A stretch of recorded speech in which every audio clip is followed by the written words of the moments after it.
নমস্কার, সকলকে স্বাগত জানাচ্ছি বীরভূম আরসি টিভির পর্দায় কথা ও কবিতা অনুষ্ঠানে। আর সাথে রয়েছে আমি দীপক। সাহিত্য সমাজের দর্পণ। সৃষ্টিশীল মানুষেরা তাদের সাহিত্যকর্ম নিয়ে পৃথিবীতে অমর হয়ে আছেন।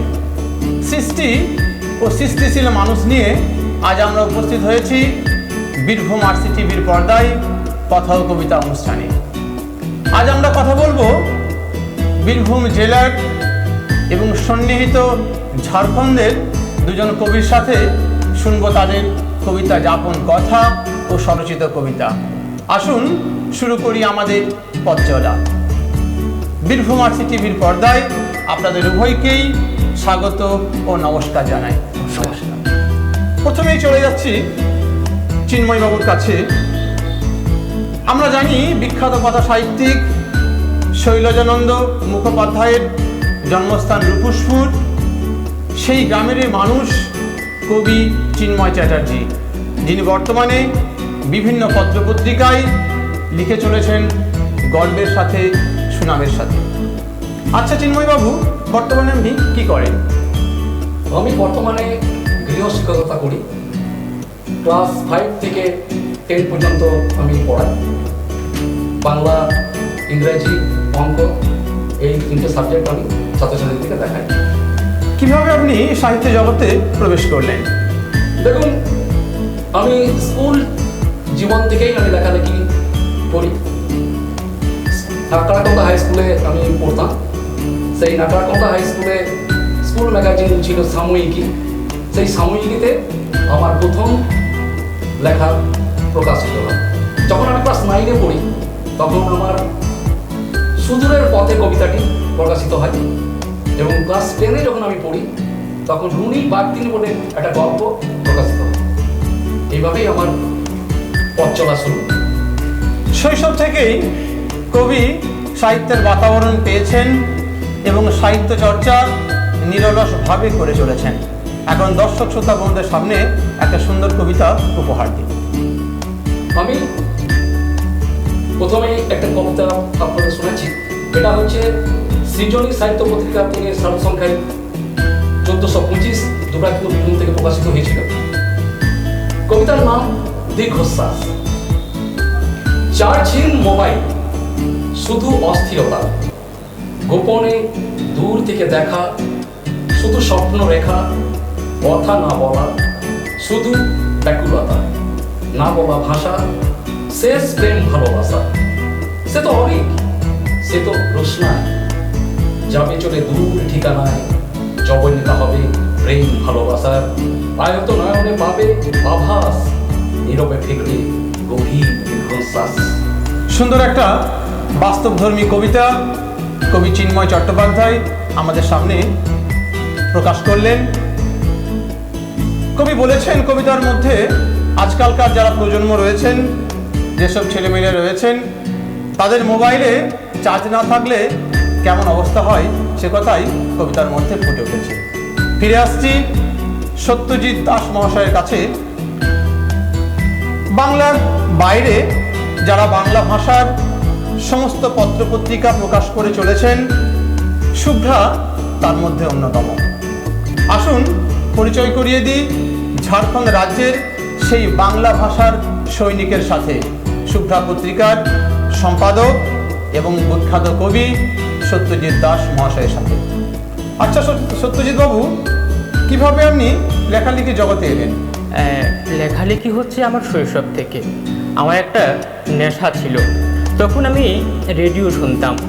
আমাদের 51বর্তী সংসারে একটা মাত্র রেডিও ছিল। আমার মনে আছে বাবার বুকে মাথা রেখে রেডিও শুনতাম। আমি মনে করি রেডিওর মধ্যে একটা সাহিত্য আছে, আর সেই সাহিত্যটা আছে বলেই আজকে আমি এই বীরভূম আরসি টিভির এই মঞ্চে। সত্যি বলছি, সেই রেডিও তখন শুনতাম, রেডিওতে লিখতাম। এই যে শোনা লেখা, লেখা শোনা, এইসবের মধ্যে দিয়েই পথ চলতে চলতে সাহিত্যের আঙিনায় আমার পথ চলা। কি সুন্দরভাবে কবি ব্যক্ত করলেন কিভাবে সাহিত্য জগতে তিনি প্রবেশ করেছেন। এখন কবির কাছে শুনে নেব একটা সুন্দর কবিতা। হ্যাঁ, এবারের শুভ্রার যে 21শে ফেব্রুয়ারি সংখ্যাটা হয়েছে, তো সেই সংখ্যা থেকে একটা লেখা আপনাদের জন্য। ওষুধ, ওষুধের মোড়কে জীবন বেঁচে থাকে, এক একটা ওষুধের দানায় দানায় এক একটা জীবন। অমলা পিসির মাও তাই, রাস্তায় রাস্তায় হাত পেতেছে ওষুধের জন্য। যদি জীবনটাকে টিকিয়ে রাখা যায়, ওষুধের দোকানে রাশি রাশি ওষুধেরা উকি দেয়, ফ্যাল ফ্যাল করে চেয়ে থাকে অমলা পিসির মা। কখনো জীবনের প্রতি তৈরি হয় তার ধিক্কার, জীবনের শেষে বেঁচে যায় জীবন। অমলা পিসির মা আজ আর বেঁচে নেই, বেঁচে থাকার ওষুধগুলো আজও বেঁচে আছে, বেঁচে থাকার ওষুধগুলো আজও বেঁচে আছে। চমৎকার। সত্যিই তো কবির কবিতার কথা ধরেই বলি, জীবনের শেষে জীবনই তো বেঁচে যায়। সুন্দর একটা কবিতা দর্শক শ্রোতা বন্ধুদের সামনে পাঠ করে শোনানোর জন্য সত্যজিৎ বাবুকে ধন্যবাদ। ফিরে আসছি চিন্ময়বাবুর কাছে। আচ্ছা চিন্ময়বাবু, আপনার কাছে জানতে চাইবো, আপনার এই কবি হয়ে ওঠার পেছনে কাদের অবদান রয়েছে?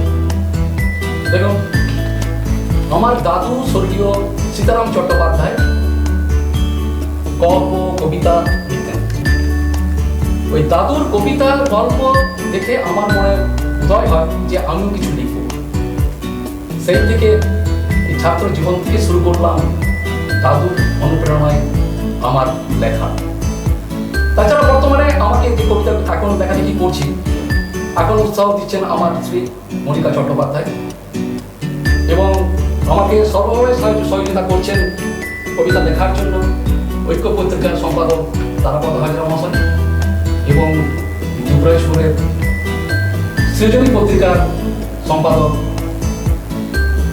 সুনীল কর্মকার মহাশয় আমাকে কবিতা লেখার জন্য সহযোগিতা করেন এবং পাশে আছেন। তাছাড়া যেটা কথা বললেই নয়, ফেসবুক, এই ফেসবুক থেকে কবিতা লিখি এবং এই ফেসবুক থেকে প্রচুর পাঠক পাঠিকা আমাকে সহায়তা করে এবং পাঠিকাদের কাছ থেকে আমি প্রচুর সম্বোধনা পাই এবং প্রচুর বন্ধু বান্ধবও পেয়েছি এই ফেসবুক থেকে। এই যে ফেসবুকে লেখালেখি, এই ফেসবুকে লেখালেখি কি ভালো না খারাপ, আপনি কোন দিকটা দেখেন? এই ফেসবুকে লেখে আমরা তো ধরুন অনেক কবিতাতে যেতে আমরা লেখা দিতে পারি না, তো আমরা নিজের মনটাকে আবেগটাকে যে ফেসবুকে কবিতা লিখে আমরা নিজে তৃপ্তি পাই। তাই আমার ফেসবুকটাকে আমি ভালো মনে করি লেখার জন্য। বাহ, খুব সুন্দরভাবে কবি বললেন, অনেক লেখাই তো আমাদের মনের মধ্যে উকি দেয়, সেই লেখাগুলো বিভিন্ন পত্রপত্রিকায় হয়তো প্রকাশ হয় বা হয় না, কিন্তু ফেসবুক এমন একটা জায়গা যেখানে আমরা আমাদের মনের কথাগুলো অকপটে স্বীকার করতে পারি। ধন্যবাদ কবিকে সুন্দরভাবে প্রশ্নের উত্তর দেওয়ার জন্য। এখন কবির কাছে শুনে নেব একটা সুন্দর কবিতা। আমি এবার আপনাদের সামনে সুখ কবিতাটা পড়ে শোনাচ্ছি। চেয়েছিলাম সুখ একটুখানি, দেখেছিলাম লাজুক মুখখানি, তোর হৃদয় কাঁদে আমি জানি, তুই আমার স্রোতস্বিনী। চেয়েছিলাম অমূল্য রত্ন, দেখেছিলাম রঙিন খাম স্বপ্ন, ভালোবাসার স্মৃতির আলোয় মগ্ন, ক্লান্ত শরীরে নেই কোনো যত্ন। অনেক দূরে চলে গেছি, স্মৃতি নিয়ে বেঁচে আছি, সুখের সঙ্গে লড়েছি, কষ্টকে আপন করেছি। সুখের ডানে হাত বাড়িয়ে, মালা চন্দন দাও পরিয়ে, দুঃখের বোঝা দাও শরীরে, তারার দেশে যাবো ভাই। বাহ, একটু সুখের জন্যই কবির কাতর আবেদন, একটু সুখের জন্য কবি কবিতার মাধ্যমে তুলে ধরেছেন সুন্দর একটা প্রেম। এই প্রেম তারার দেশে যেন হারিয়ে যায়, যেটা আমরা খুঁজে পাই আমাদের মনের মণিকোঠায়। ধন্যবাদ কবিকে সুন্দর একটা কবিতা আমাদের দর্শক শ্রোতা বন্ধুদের সামনে উপহার দেওয়ার জন্য। ফিরে আসছি সত্যজিৎ বাবুর কাছে। সত্যজিৎ বাবু, পশ্চিমবঙ্গের বাইরে থেকেও আপনি বাংলা ভাষায় পত্রিকা প্রকাশ করেন, সেটা খুবই গৌরবের। এই পত্রিকা প্রকাশের চিন্তাভাবনা কিভাবে আপনার মাথার মধ্যে এলো? দেখুন, আজ থেকে 10-11 বছর আগে আমি যখন লিখতাম, নিয়মিত বিভিন্ন পত্রপত্রিকায় সে লেখাগুলো বের হতো এবং আমার ভীষণ ইচ্ছে হতো যে আমাদের এই গ্রাম্য অঞ্চল থেকে যদি একটা পত্রিকা বের করা যায়। আমি শুনেছিলাম আমাদের আমবাতে একটা পত্রিকা হতো, নাম অম্বিকা। তো সেই পত্রিকাটা আগে হতো, কিন্তু বেশ কয়েক বছর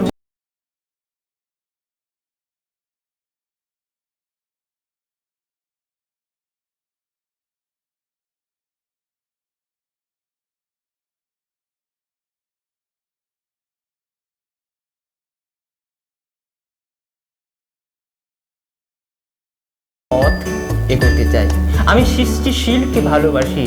সৃষ্টিশীলের পথে যেমন আমি এগোবো, আরও যারা সৃষ্টির মধ্যে আছেন, যারা বিভিন্ন রকমের গল্প, উপন্যাস, কবিতা লিখছেন, ওনাদেরকেও একটু লেখার সুযোগ আমি দেব এবং বাংলা ভাষাটার উপর জোর দেব, বাংলা ভাষাকে বুকে নিয়ে এগোবো।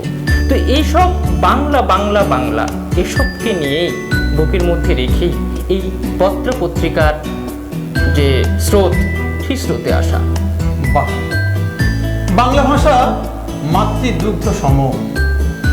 বাংলা ভাষাকে ভালোবেসেই কবির আবেগ, নানান ধরনের কথা, আর সেই কথাই বাস্তবায়িত করেছেন সুন্দর একটা পত্রিকা ঝাড়খণ্ড থেকে প্রকাশ করে। সেই পত্রিকার নাম শুভ্রা। এখন কবির কাছে শুনে নেব একটা সুন্দর কবিতা। আচ্ছা, এইবারে চলুন আপনাদেরকে অন্য রকমের একটা লেখা শোনাই। লেখাটা হচ্ছে শুধু তুমি। স্মৃতিগুলো বারে বারে তোমার কথা বলে। তুমি মানে তো আমার পৃথিবী, নীল আকাশ। হ্যাঁ, তুমি স্বপ্নের সবটুকু রং, জীবনের প্রথম পূর্ণ উপন্যাস। মনে পড়ে তোমার বুকে কান রেখে ভালোবাসার নিবিড় শব্দ শোনা। শরীর জুড়ে স্বপ্ন ও ভালোবাসার গন্ধ ভাসে। স্মৃতিগুলো বারে বারে তোমার কথা বলে। পার্ক, প্ল্যাটফর্ম, কাঁচা পাকা রাস্তা, শাখো, এরা সব আজও আছে যেমন ছিল। সার্কেসের দৃশ্য বদলাচ্ছে, হাত রেখেছি তোমার হাতে। আটপুর জীবনে আমাদের সেই প্রথম রং। জানি আমি তুমি বদলে গেলেও বদলে যাবে না গো আমাদের স্মৃতি, প্রথম প্রেমের অনুভূতি। রয়েছে মান, অভিমান, চাওয়া পাওয়ার অনেক হিসাব, তবুও স্মৃতিগুলো বারে বারে তোমার কথা বলে। স্মৃতি বড়ই মধুর, যে স্মৃতি আমাদের মনের অন্তরালে অটুট হয়ে থাকে, মাঝে মাঝে উকিও দেয়। আর সেই বাস্তব ভাবনায় দাঁড়িয়েই কবির এই কবিতা রচনা। সত্যিই স্মৃতি বড় বেদনাময়। ফিরে আসছি চিন্ময়বাবুর কাছে। চিন্ময়বাবু, কবিতা ছাড়া সাহিত্যের আর কোন কোন দিকটা আপনার প্রিয় বিষয়?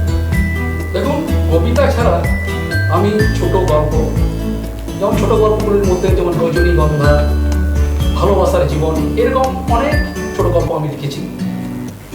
তাছাড়া প্রবন্ধ কিছু লিখেছি। আধুনিক গান আমি লিখেছি কিছু, আর লিখেছি কিছু ছড়া। কবিতা, ছড়া, আঞ্চলিক কবিতা, প্রবন্ধ, এই সবগুলোর মধ্যেই কেমন একটা মেলবন্ধন রয়েছে। আপনি এটাকে কি চোখে দেখেন? এটা আমি খুব সুন্দর চোখেই দেখি, যেটা মেলবন্ধন তার মিলিয়ে সবগুলোই একটা মনের মধ্যে জেগে ওঠে, আমাদের মনের মধ্যে। সেগুলো আমরা বই প্রকাশ করি কবিতার মধ্যে, গল্পের মধ্যে, গানের মধ্যে, ছড়ার মধ্যে। বাহ, সুন্দরভাবে কবি বললেন। কবির মনের যে বেদনা, যে ভালোবাসা, যে ভালো লাগা, তাই তো বহিঃপ্রকাশ সাহিত্যের মধ্যে কবি করছেন এবং নিরলসভাবে করে যাচ্ছেন। ধন্যবাদ কবিকে। এখন কবির কাছে শুনবো একটা সুন্দর কবিতা। আমি এবার একটা ছড়া শোনাবো। ছড়ার নাম নীলাভ যুবতী। নীলাভ যুবতী ছবি আঁকে এঁকে বেঁকে। শরীরে তার জড়িয়ে রাখে রোদ পোশাকে।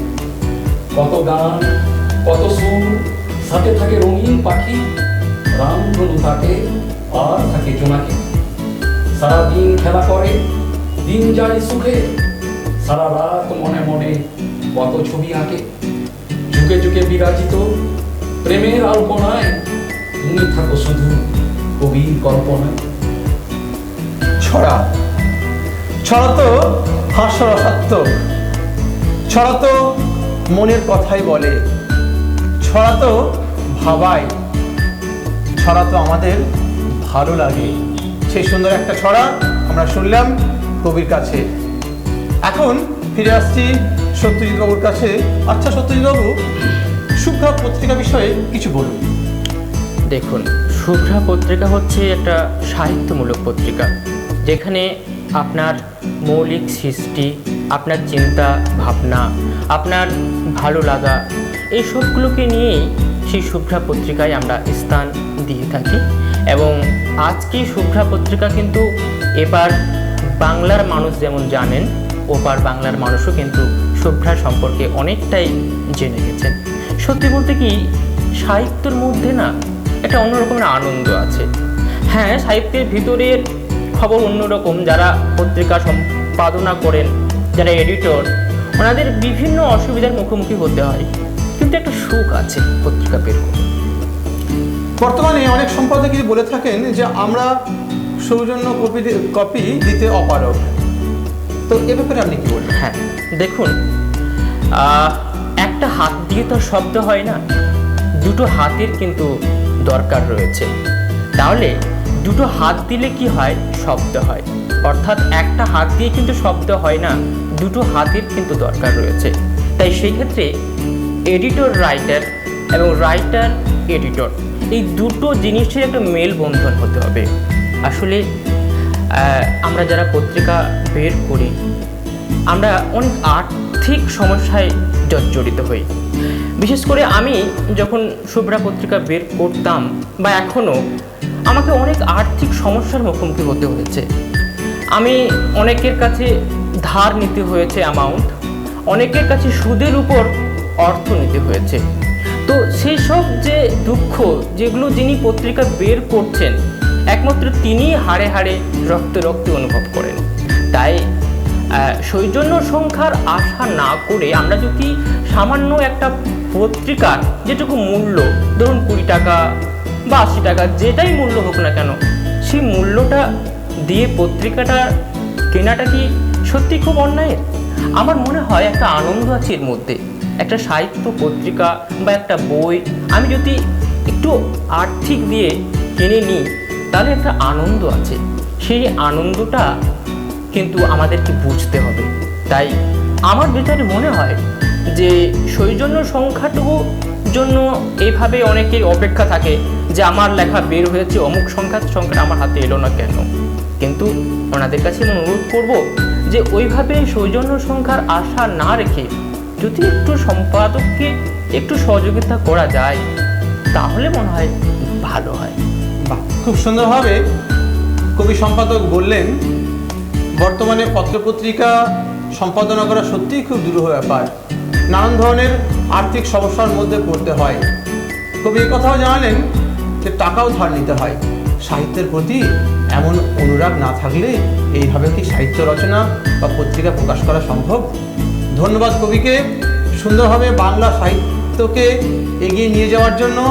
তাছাড়াও যেসব কবি সাহিত্যিকরা রয়েছেন, তারা কবির পত্রিকায় স্থান পাচ্ছেন এবং তাদের কাছে অনুরোধ করব সকলেই যেন কবিকে সাহায্যের হাত বাড়িয়ে দেন, যেন আমরা বাংলা ভাষা তথা লিটিল ম্যাকগুলোকে বাঁচিয়ে রাখতে পারি আমাদের সামনে। এখন কবির কাছে শুনবো একটা সুন্দর কবিতা। হ্যাঁ, এবার আপনাদের রয়েছে অনুকবিতা। এই অনুকবিতাটি আমাদের শান্তিনিকেতনের আনন্দধারা নামে একটা পত্রিকার সংকলনা করি, আমি নিজেই সেটা সম্পাদনা করি। তো সেখান থেকেই আপনাদের জন্য রইল অনুকবিতা। অনুকবিতাটা আপনাদেরকে শোনাই, কারণ অনুকবিতাটার মধ্যে ছোট ছোট লাইনের মধ্যে কিন্তু অনেক অর্থ লুকিয়ে থাকে। অনুকবিতা 1। বাঁচতে পারলে আরো ছুতে পারতাম অনেক বসন্ত।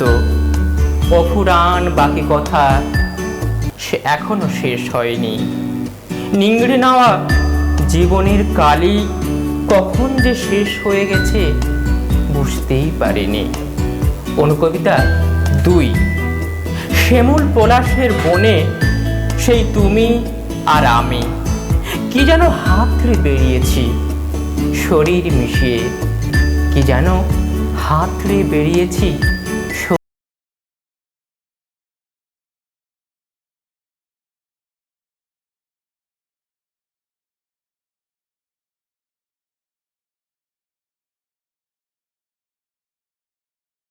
অনুকবিতা 3। রাতের অন্ধকারে দেখেছি অনেক রাত, এ রাত যেন ওদের আলোর জন্ম দেয়।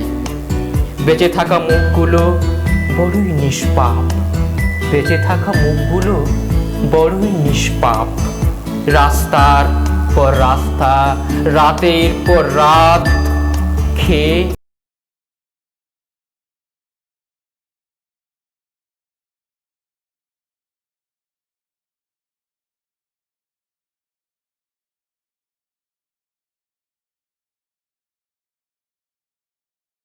আচার্য বলেছিলেন, ছোট্ট চারা গাছকে ক্ষুদ্র আমি তুচ্ছ নয়, জানি আমি ভাবি বনস্পতি।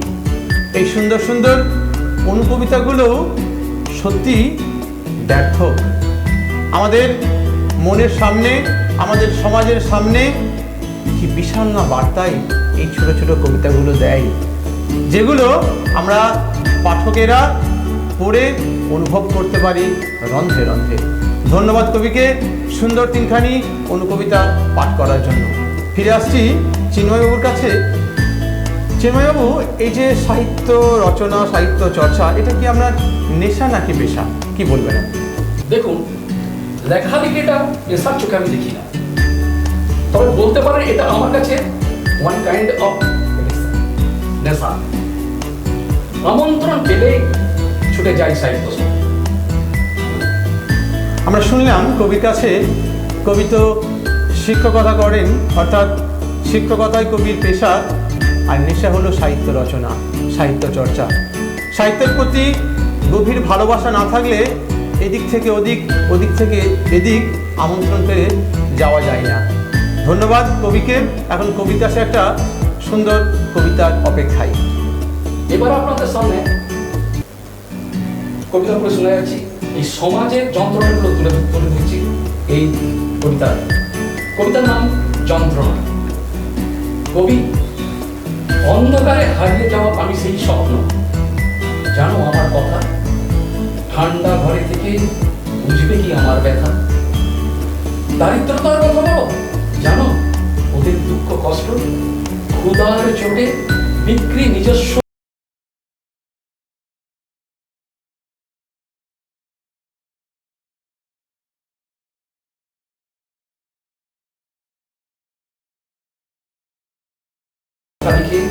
চেপেছ সম্মানের চূড়ায়, তারা পড়ে থাকে কণ্টকময় পথের ধুলায়।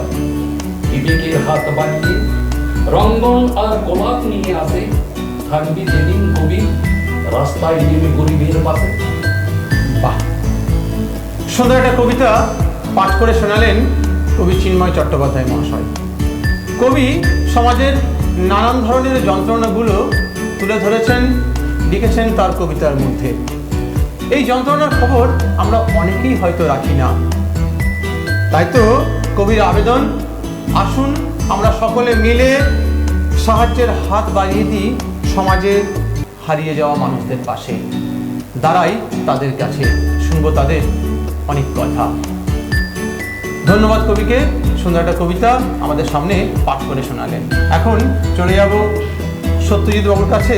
সত্যজিৎ বাবু, বর্তমানে আমরা লক্ষ্য করছি যে বাংলা পত্রপত্রিকায় পাঠকের সংখ্যা কমে যাচ্ছে, এ বিষয়ে আপনি কি বলবেন? এটা সত্যি 100-র মধ্যে হচ্ছে 100 হবে না, 70 থেকে 80 নাম্বার আমি আপনার জন্য রাখবো। কারণ সত্যি বলছি, এখন এই আপডেট সময়ে মানে ইন্টারনেট এতটাই হিউজলি হয়ে গেছে, এতটাই হাতের মুঠোই হয়ে গেছে এবং আমাদেরকে গ্রাস করেছে। তো সেই ক্ষেত্রে সত্যি আমি যে বই নিয়ে বইয়ে একটা পেজ উল্টাবো, অক্ষর ওয়ার্ডগুলোকে আমি অধ্যয়ন করব, আমি পড়বো, সেইটুকু সময় নেই। কারণ ওই হাতের কাছে অ্যান্ড্রয়েড সেটগুলো ওই একটা ক্লিকের সঙ্গে সঙ্গে কিন্তু অনেক কিছু ওপেন হয়ে যায়, অনেক আনন্দ থাকে, অনেক কিছু আমরা বুঝতে পারি সেখান থেকে। তো এই যে হোয়াটসঅ্যাপ, ইমেল, ফেসবুক, এই যে দিকগুলো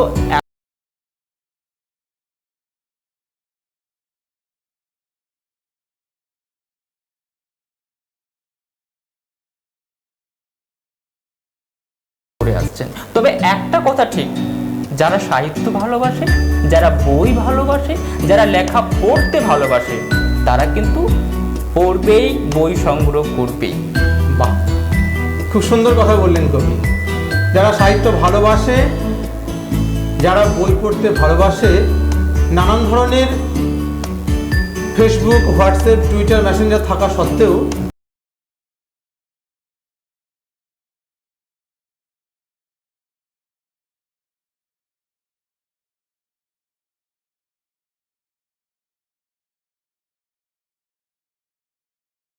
বেঁচে আছি, মৃত্যুর মিছিলে রক্ত মেখে বেঁচে আছি। জানি এ বাঁচার কোনো মানে নেই, কোনো ভালোবাসা নেই, শুধু দুটো ফ্যান ভাতের জন্য বেঁচে থাকা। ফ্যাকাশে হয়ে আসা তোমার রঙগুলো চোখে আর রঙিন বলে মনে হয় না। শুধু বেঁচে থাকার জন্য মিথ্যার পর মিথ্যার বুকে ঘর করে বেঁচে থাকা।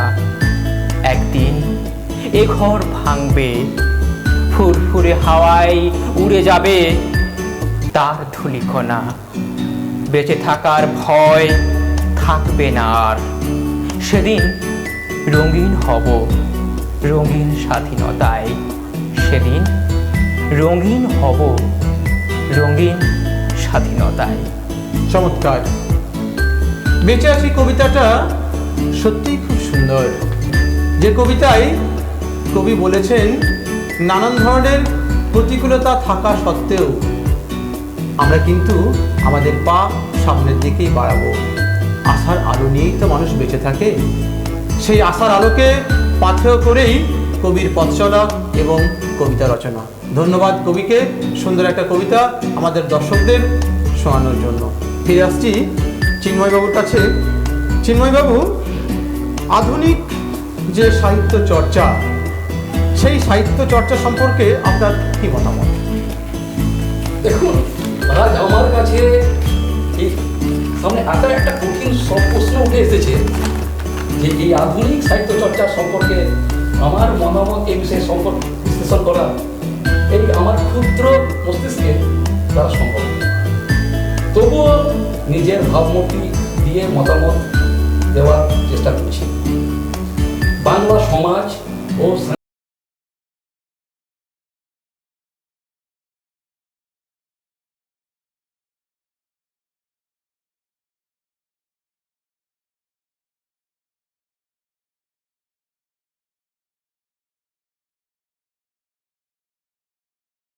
কবি লুই পাল, ভাসু পাল, কান্ন পাল প্রমুখ সমাজে উপস্থিত মানুষ ও জীবজগতের সমস্ত চরিত্রে শান্ত ভাষায় তুলে ধরতেন।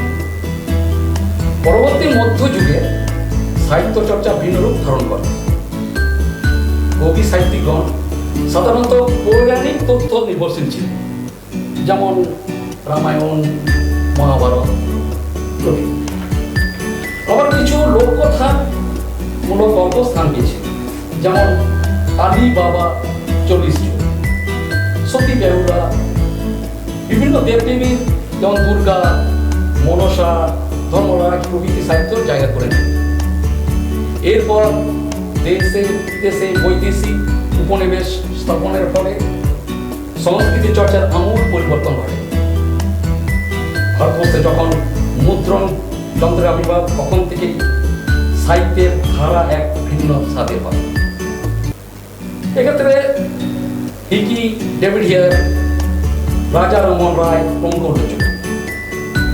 আধুনিক যুগে সাহিত্য সম্রাট বঙ্কিমচন্দ্র চট্টোপাধ্যায় ঐতিহাসিক ও সামাজিক ঘটনাগুলিকে অক্ষুণ্ণ রেখে কাল্পনিক কিছু চরিত্রের প্রবেশ ঘটিয়ে এক অন্য স্বাদ এনে দিয়েছে। তবে আধুনিক সাহিত্যের স্রষ্টা রবীন্দ্রনাথ ঠাকুর সমাজে ঘটে যাওয়া ঘটনাগুলি তার গল্পের উপন্যাসে তুলে ধরেছেন, যেটা একটা আলাদা মাত্রায় আমার। শরৎচন্দ্র চট্টোপাধ্যায় প্রথম দেখাবেন একটা ক্ষুদ্র পচা গলা বস্তুকে কিভাবে স্থান দেওয়া যায় সাহিত্যে, যেমন মহেশের আমিনা, সত্যি অবাগানী স্বর্গে কাঙ্গাল।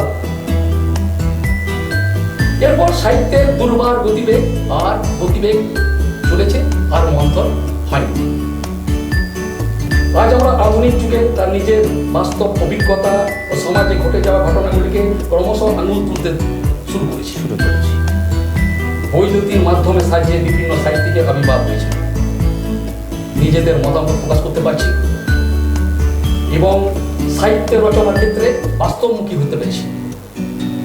তবে কোনো মানুষের অন্তরে আঘাত দিয়ে না, সমাজের শৃঙ্খলা সৌজন্যতা বজায় রেখে সাহিত্য চর্চার গণ্ডিকে বিশ্বের দরবারে পৌঁছে দিতে আমরা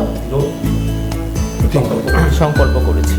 সুন্দরভাবে কবি আধুনিক সাহিত্য চর্চা সম্পর্কে বললেন এবং শেষে কবি যে কথাগুলো বললেন যে কাউকে আঘাত দিয়ে নয়, সাহিত্য কখনো সাহিত্যে নেগেটিভনেস থাকবে না, সবসময় পজিটিভনেস থাকবে। অর্থাৎ সকলকে ভালোবেসে সমাজের কল্যাণের ও মঙ্গলের স্বার্থে সামাজিক দায়বদ্ধতাকে সামনে নিয়েই আমাদের এগিয়ে চলতে হবে, একে অপরের হাত ধরে। সুন্দরভাবে কবি বললেন, ধন্যবাদ কবিকে। এখন কবির কাছে আমরা একটা অন্য স্বাদের কবিতা শুনবো, আঞ্চলিক কবিতা।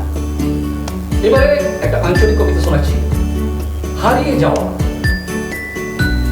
ধর আমি হারিয়ে গেছি দূরে, বহু দূরে, আমাকে পেছিস না সারা গাঁ ঘুরে। এমনি হুটাৎ হারিয়ে যাওয়া দুঃখ জানি আসবে, তোর চোখে ভাসবে। যখন আমি অনেক দূরে থাকবো এটা উঁচুন ঘুরে, কাঁদবি কত করুণ সুরে, কত আমাকে খুঁজবি, যত খুঁজ আর পাবি না, বুঝবি সেদিন বুঝবি। এই যে আমার হারিয়ে যাওয়া সেদিন তুই বুঝবি।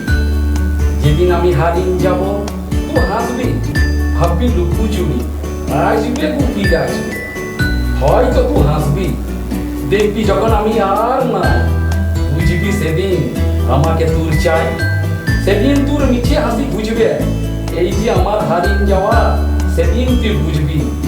তুই ঘুরবি রাস্তাঘাটে, ভাববি আমি আছি সাথে, আমি কইব মনের কথা দুপারের সাথে, অর্ধেকটা দিনে অর্ধেকটা রেখে।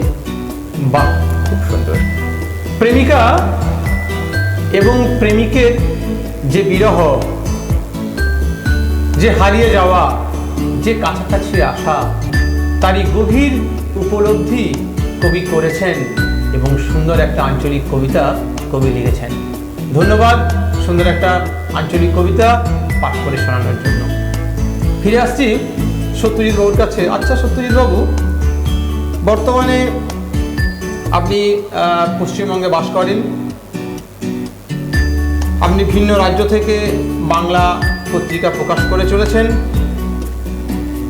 এই যে বাংলা ভাষার প্রতি বাংলাদেশে, আমাদের পশ্চিমবঙ্গে যে কিছু কিছু মানুষের এটা অনীহা লক্ষ্য করা যাচ্ছে প্রবলভাবে, বাংলা ভাষার প্রসারে আপনার মতে কি করা উচিত?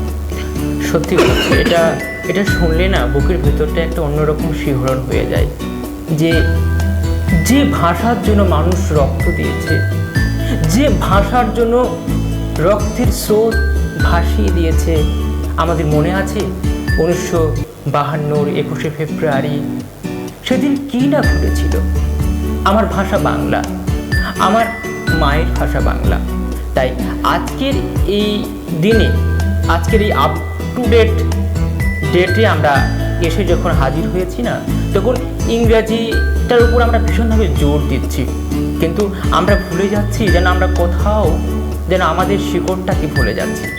তাই আমি মনে করি যে সব ভাষারই একটা সম্মান আছে, একটা জায়গা আছে। তো সেটা বলে কোনো ভাষাকে অনীহা করা বা কোনো ভাষাকে দূরে ঠেলে এগিয়ে যাওয়া, সেটা বোধহয় ঠিক নয়। তো ইংরেজি আমাদেরকে শিখতে হবে, সঙ্গে সঙ্গে কিন্তু আমাদেরকে বাংলাটাকেও শিখতে হবে। কারণ আমার মনে আছে আমি যখন প্রথম হাতে খড়ি দিই, আমাকে লিখতে হয়েছিল অ আ। আমার মনে হয় আজকের যখন শিশুরা যখন হাত খড়ি দেয়, বোধহয় সেটাই লেখে, কারণ সেটা আমাদের মাতৃভাষা, আমাদের মায়ের ভাষা, আমাদের অধিকার। তো বাংলা ভাষাটাকে আমাদের মধ্যে আনতে হলে না, আমাদেরকে এগিয়ে আসতে হবে। আমরা যারা অভিভাবক, আমরা যারা সন্তানের পিতা মাতা, আমরা যারা ছোটো ছোটো শিশুদেরকে আগামীর ভবিষ্যতের দিকে নিয়ে আসছি, আমাদেরকে এগিয়ে আসতে হবে এবং বাংলাটার ওপর জোর দিতে হবে। এবং সরকারকেও এই দিকটা একটু চিন্তা ভাবনা করতে হবে। কারণ যেমন অন্যান্য বই, অঙ্ক, ইংরাজি, ভূগোল, ইতিহাস, এগুলো যেমন শ্রেণীকক্ষে এসে হাজির হচ্ছে, সেরকমভাবে যেন বাংলার বইটাও শ্রেণীকক্ষে সঠিক সময়ে সঠিক ছাত্র ছাত্রীদের হাতে সে বইটা এসে হাজির হয়, সেটা আমাদের সরকারকেও লক্ষ্য করতে হবে। এইভাবেই আমরা বাংলা ভাষাটাকে আরও অনেক দূরে আমরা নিয়ে যেতে পারব।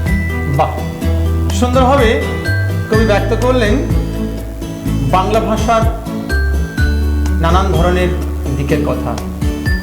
বাংলা ভাষার প্রতি আমাদের একটা নারীর সম্পর্ক রয়েছে, একদমই তাই। রক্তের বন্ধন রয়েছে, শেকড়ের টান রয়েছে, যে ভাষাকে ছাড়া কোনো অন্য ভাষা ভালোভাবে বোঝাও যাবে না, শেখাও যাবে না।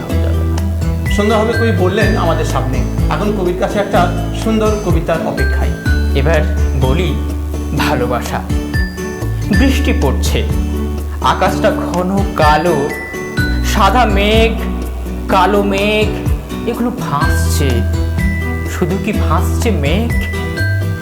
স্বপ্ন সেও তো ভাসছে। তোমার আমার নীল, লাল, সবুজ স্বপ্নগুলো মনে পড়ে শীতের সকালে, সে প্রথম চোখে চোখ, রেলপথে পায়ে পা রেখে তুমি আর আমি পথ হাঁটা। কখন যেন কথা বলে আমার তোমার হাত, এসো আজ আমরাও ভিজি এই বৃষ্টিতে, আর জন্ম দিই আমাদের একটা ভালোবাসার, আমাদের একটা স্বপ্নের। স্বপ্ন নিয়েই তো আমাদের বেঁচে থাকা। আমাদের মনে সবসময় কিছু না কিছু স্বপ্ন উকি দেয়। নানান ধরনের স্বপ্ন আমাদের চারিপাশে ঘুরপাক খাচ্ছে, করছে। আর এই স্বপ্নগুলোকে নিয়েই তো আমাদের এগিয়ে যাওয়া, স্বপ্নগুলোকে নিয়েই তো আমাদের বেঁচে থাকা, স্বপ্নগুলোকে নিয়েই তো আমাদের পথ চলা। সুন্দরভাবে কবিতায় কবি এইসব কথাগুলোই উল্লেখ করেছেন। ধন্যবাদ সত্যজিৎ বাবুকে। ফিরে আসছি চিন্ময়বাবুর কাছে। চিন্ময়বাবু বীরভূম জেলার বিখ্যাত গ্রাম রূপসপুর, যেখানে শৈলজানন্দের জন্ম। এটা আমাদের বীরভূমবাসী হিসাবে আমরা গর্ববোধ করি। কিন্তু শৈলজানন্দের এখনো সঠিক মূল্যায়ন হয়নি বলে অনেকেই মনে করেন। এ ব্যাপারে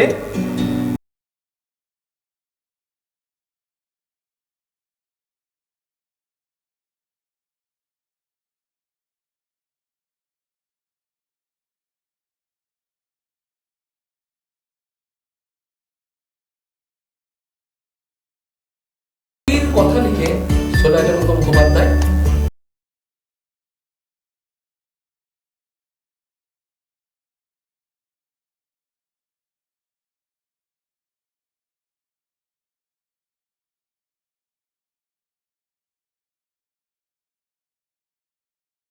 মূল্যায়ন হলো না। সব থেকে অবাক লাগে কি জানেন, যে আমাদের এই রাজ্য সরকারের অতি গ্রন্থাগার, সরকারের যে পরিচালিত গ্রন্থাগারগুলিতে বড় বড় মনীষী বা কবি সাহিত্যিকদের জন্মদিন পালন করার একটা নির্দেশ থাকবে। আচ্ছা। তালিকা পাঠিয়েছেন যে পালন করার জন্য, কিন্তু দুঃখের বিষয় সেই তালিকায় শৈলজানন্দ মুখোপাধ্যায়ের নাম নেই।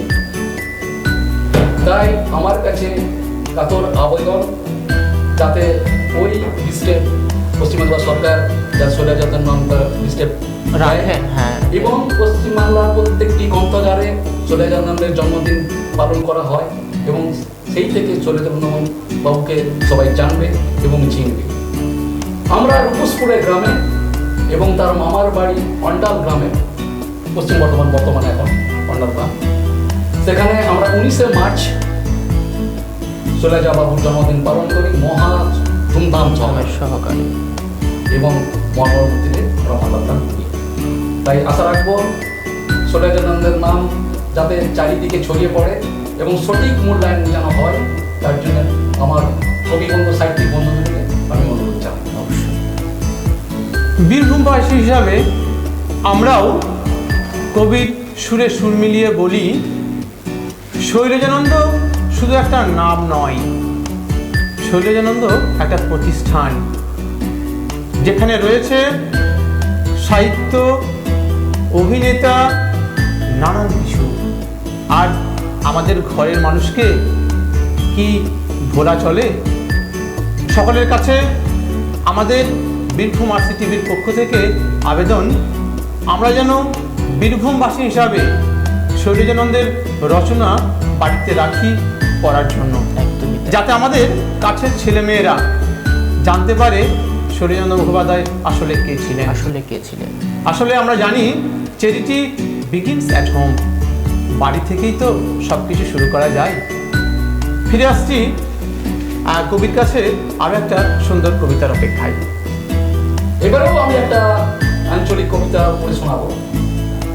এই কিছুদিন আগে আমাদের একটা দোল উৎসব গেল, সেই দোল উৎসবের উপলক্ষে আমি কবিতাটা লিখেছিলাম।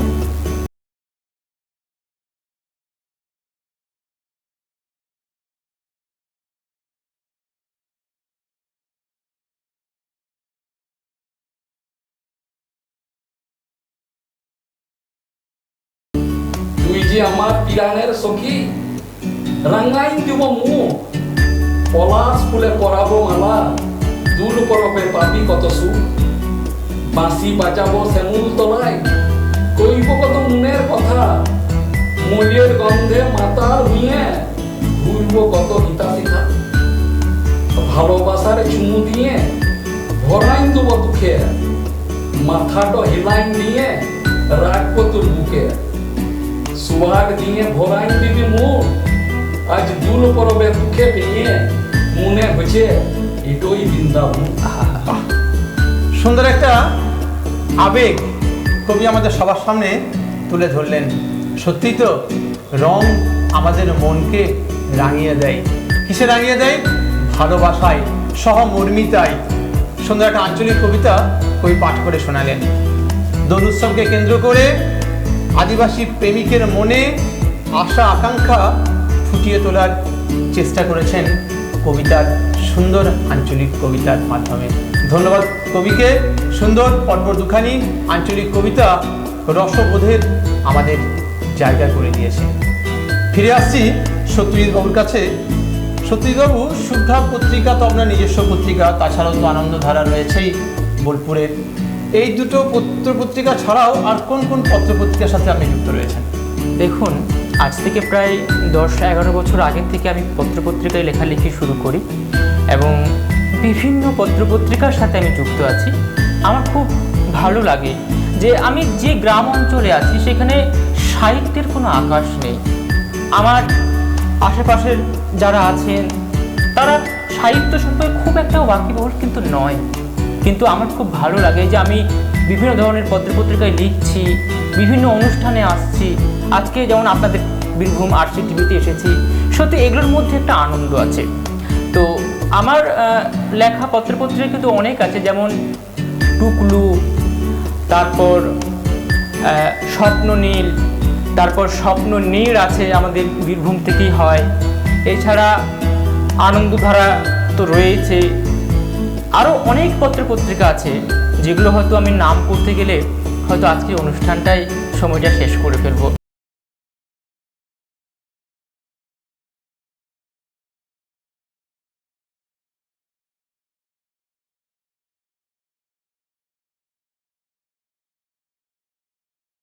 রাতের পর রাত জেগে থাকা, নাইট ল্যাম্পটা জ্বলতে থাকে, নিভে যায় এক সময়। দক্ষিণের জানলায় ফুরফুরে হাওয়া আসে, ছটফটে পৃথিবীটা কেমন যেন নিশ্চুপ, একাকী।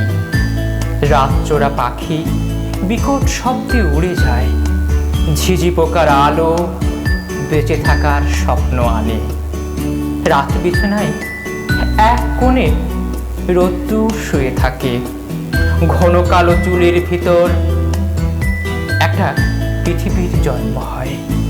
রোদ্দুর বুঝতেই পারে না আমি তার ঘুমন্ত পৃথিবীর বুকে ডুবতে থাকি, ডুবতে থাকি, আর গভীর সাঁতার কাটতে থাকি, সাঁতার কাটতে থাকি। বাহ, অনেক সময় আমরা নিজেদের মধ্যে নিজেকেই চিনতে পারি না, আর সেই চেনাই আমাদের মনের ভেতরের যে স্বরূপ, সেই স্বরূপের কথা কবি লিপিবদ্ধ করেছেন। সুন্দর একটা কবিতা আমাদের পাঠ করে শোনানোর জন্য, যে কবিতার নাম রোদ্দুর। সত্যি তো আমাদের সবার মনে যেন রোদ্দুর বিরাজ করে। বীরভূম আরসি টিভির এই কথা ও কবিতা অনুষ্ঠানে এসে আপনার কেমন লাগছে? সত্যি বলছি, মানে আমি রেডিওতে অনেকবার অনুষ্ঠান করেছি, আকাশবাণী শান্তিনিকেতন, আকাশবাণী কলকাতা, আসানসোল FM, কিন্তু এই যে সরাসরি আমার মুখ আপনাদের সামনে আর আপনাদের ভালোবাসা আমাদের সামনে, সত্যি এটা এই বীরভূম আরসি টিভি আমার জীবনের একটা নতুন আলোড়ন সৃষ্টি করলো। আর একটা সময় তো ছিল আমি আমার শব্দগুলো বলতাম, দূরের মানুষ সেটা শুনতো। আজ কিন্তু শব্দ শুনছেন, শব্দ দেখছেন, আর শব্দের সাথে আমায় খুব দেখছেন। শব্দ দেখছেন এটা এজন্যই বললাম, কারণ এই যে শব্দের সাথে শব্দের ঘর করা, এটাই তো শব্দের সঙ্গে শব্দকে দেখা। আর সত্যি বলছি, এই বীরভূম আরসি টিভিতে এসে এবং আপনার মতো দক্ষ সঞ্চালককে পেয়ে, এবং বীরভূম আরসি টিভির যারা অন্যান্য দিকে যারা যুক্ত আছেন তাদের সবার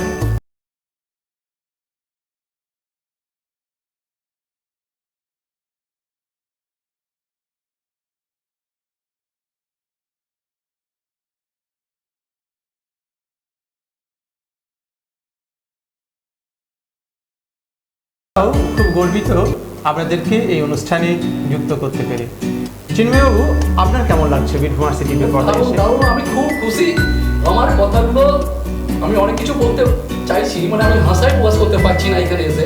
ওই দাসবাবু সব বলে দিয়েছেন, আমার জন্য কিছুই রাখেননি। না না, আপনি বুঝতে পারেন, আপনি বলুন। বলছি আমি খুব খুশি।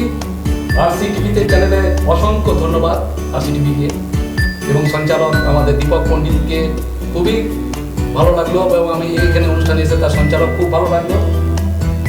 এবং এটা আমার কাছে বড় পাওয়া, প্রাপ্তি। আমি কোনোদিনই ভাবতে পারিনি এরকম একটা প্ল্যাটফর্ম আমি পাবো। এটা আমার কাছে খুবই সম্মানের ব্যাপার। এটা আমি জীবনের শেষ দিন পর্যন্ত মনে রাখবো। একদমই তাই। আপনাদের মতো গুণী মানুষদের এই অনুষ্ঠানে যুক্ত করতে পেরে সত্যিই তো আমরা ধন্য। আপনাদের মূল্যবান অভিমত আমাদের সকলকে সমৃদ্ধ করলো। আপনাদের জানাই আন্তরিক শুভেচ্ছা ও ভালোবাসা। আপনাদের সৃষ্টি দুবরাজপুর, বীরভূম তথা সারা বাংলায় সমৃদ্ধ করুক, এই কামনা করি। আর সত্যি কথা বলতে কি, আমরা তো সময়ে বাঁধা, তাই কথা ও কবিতার অনুষ্ঠান আজ এখানেই শেষ করছি। তবে অপেক্ষা রাখছি পরের বুধবারের জন্য। সেদিন কথা বলবো অন্য দুজন কবির সাথে, শুনবো তাদের কবিতা যাপন কথা ও স্বরচিত কবিতা। আপনারা আমাদের এই অনুষ্ঠানটি বীরভূম আরসি টিভি নিউজ চ্যানেলটি সাবস্ক্রাইব করেও দেখতে পারেন। সকলকে আরও একবার ধন্যবাদ ও নমস্কার জানাই। নমস্কার।